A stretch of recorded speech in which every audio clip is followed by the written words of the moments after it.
You ever have those days where you feel like you're just operating at 80%? I mean, you're not sick, you're not totally exhausted, but you're just kind of drained, all the time. Well, today we're going to talk about something that might be the culprit. It's a nutrient that flies way under the radar, but is absolutely huge for our daily energy: iron. And this quote, wow, it really hits home, doesn't it? Low energy started feeling normal. That is so real for so many people. It's this slow creep of tiredness that you just start to accept as your new normal. But here's the thing. What if it doesn't have to be? It's such a hard feeling to pin down, right? It's not just, oh, I need another coffee. It's this deeper feeling like your energy tank just isn't what it used to be, and you can't figure out why. If any of that sounds familiar, well, you are in exactly the right place. Let's dig in and see why iron might just be that missing piece of the puzzle. All right, so why does iron really matter? I mean, we all probably remember something about it from biology class, but let's be honest. The textbook definition, it just doesn't tell the whole story of how it actually affects our day-to-day lives. Okay, look at this, because this is where it gets really interesting. On one side, you've got the stuff we learned in school, right? Helps carry oxygen, key for bodily function. All true, but kind of abstract. But then look at the other side. This is the real-life impact. This is what it feels like. Everything feels slightly harder. Your focus is all over the place. That workout you normally crush just feels heavy. See, it's not a total system shutdown. It's more like a system slowdown. And that's the absolute key right there. Low iron creates slow problems. They don't just hit you one day. It's a gradual thing, which is exactly why we start to think it's normal. We blame it on stress or not getting enough sleep. Or hey, just getting older, right? We just adapt to feeling a little off, and we never really stop to ask why. Okay, so if we're thinking iron might be the issue, what do we actually do about it? Well, the good news is the fix is often right there in the food we eat every day. We're talking about stuff that's easy to find and simple to work into our diets.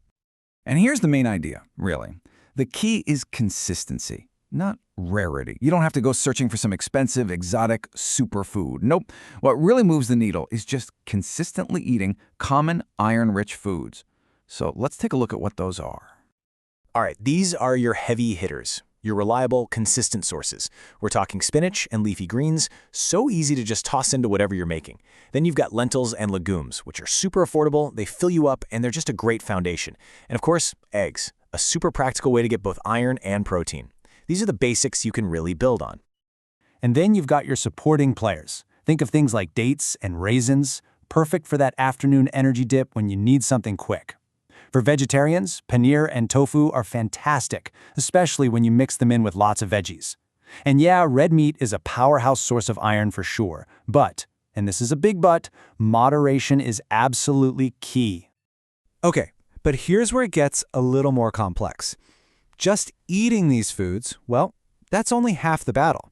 We also have to think about how well our bodies can actually absorb all that good iron. That's right. Eating iron-rich food is really only half the story. It's not just what you eat, it's how you eat it. Seriously, what else is on your plate or even in your cup can totally change how much iron your body actually gets to use. And this slide just lays it out perfectly. Think of it like this. Iron has helpers and it has inhibitors. On the inhibitor side, you've got tea and coffee. If you drink them too close to your meal, they can actually get in the way of absorption. So that cup of tea right after your spinach omelet, maybe not the best idea. But then you have the helpers, and vitamin C is iron's absolute best friend. A little squeeze of lemon on your lentils, some bell peppers with your tofu, that can give your absorption a huge boost. So now that we know what to do with our food, let's talk about something just as important: learning how to listen to your body and recognize the little signals it might be sending you. Just take a look at this list. Do any of these ring a bell? These are those quiet signs that are so easy to ignore. That persistent tiredness that you can't really explain, or feeling like your stamina just isn't what it used to be. What about trouble staying focused, or getting headaches more often? Even a bit more hair fall over time. See, these aren't loud alarms. They're patterns. They're whispers from your body that build up slowly. And of course, I have to say this is super important. This is all about awareness, not about diagnosing yourself.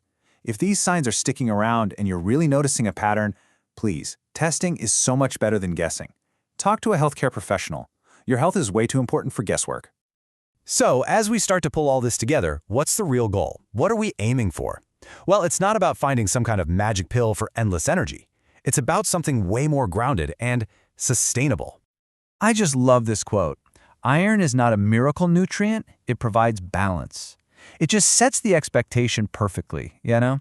The prize for getting your iron right isn't some crazy surge of superhuman power. It's balance. It's stability. It's just feeling consistently good. It's not having to deal with that weird, unexplained fatigue anymore.